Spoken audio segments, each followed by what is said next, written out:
যুবক রুটি বিক্রেতা, সে রুটি বিক্রি করে, চুলার মধ্যে রুটি সেকে, সে যে সালাম দিল আসসালাম আলাইকুম, যুবক বলে ওয়ালাইকুম আসসালাম। আহমদ ইবনে হাম্বল বলে, যুবক আমার যাওয়ার জায়গা নেই, সফরে বেরিয়েছি, খুব শীতে কষ্ট পাচ্ছি, রাতে যদি তোমার এই চুলা থেকে একটু আগুন পোহাই কোনো সমস্যা? যুবক বলে, না না সমস্যা না, আহলান ওয়া সাহলান, খোশ আমদেদ, আসেন আসেন, আপনি আগুন পোহাইলে আমার সমস্যা কি? সুবহানাল্লাহ পড়েন।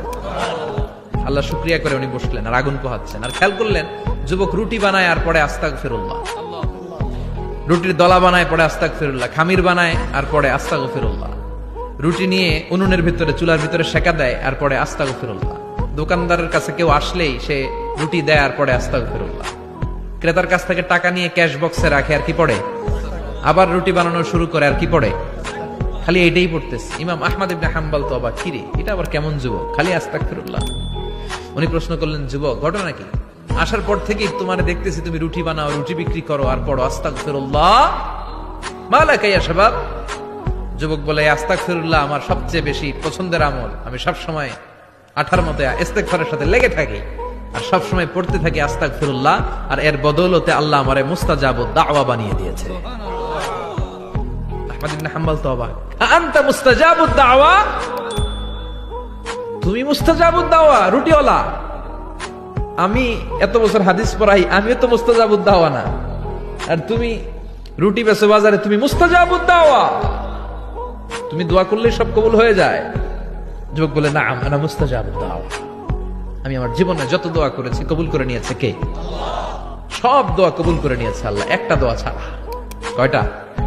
আহমদ ইবনে হাম্বলের কৌতূহল, কিউরিসিটি আরো বেড়ে গেল, কি সব দোয়া কবুল হয়েছে একটা দোয়া ছাড়া? মাযালিকা দুআ ইয়া শাব, কি সেই দোয়া? যুবক এবার বলতে শুরু করলো, আমার জীবনে যে দোয়াটা আল্লাহ কবুল করে নাই সেটা হচ্ছে, আমি আল্লাহর কাছে অনেক চেয়েছি, অনেক দোয়া করেছি, যে আল্লাহ শুনেছি এই জামানার সবচেয়ে বড় মুহাদ্দিস, তার নাম নাকি ইমাম আহমদ ইবনে হাম্বল, আল্লাহ তোমার কাছে আমার চাওয়া, আমি যেন এই ইমাম আহমদ ইবনে হাম্বলরে দেখে মরতে পারি, আমি যেন ইমাম আহমদ ইবনে হাম্বলের হাতে হাত রেখে মুসাফা করতে পারি আর তার কপালে একটা চুমু এঁকে দিতে পারি।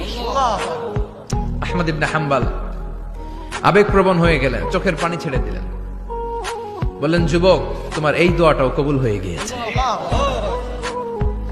আহমদ ইবনে হাম্বলের দেখা আর সাক্ষাৎ পাওয়ার জন্য আহমদ ইবনে হাম্বলের বাড়িতে তোমার যাওয়ার দরকার নাই, আহমদ ইবনে হাম্বল তোমার দরবারে ছুটে এসেছে। আনা আহমদ ইবনে হাম্বল মুহাদ্দিসুদ দাহর, আমি নিজেই আহমদ ইবনে হাম্বল। আমাদের চ্যানেলটি লাইক করুন, কমেন্ট করুন আর শেয়ার করতে ভুলবেন না।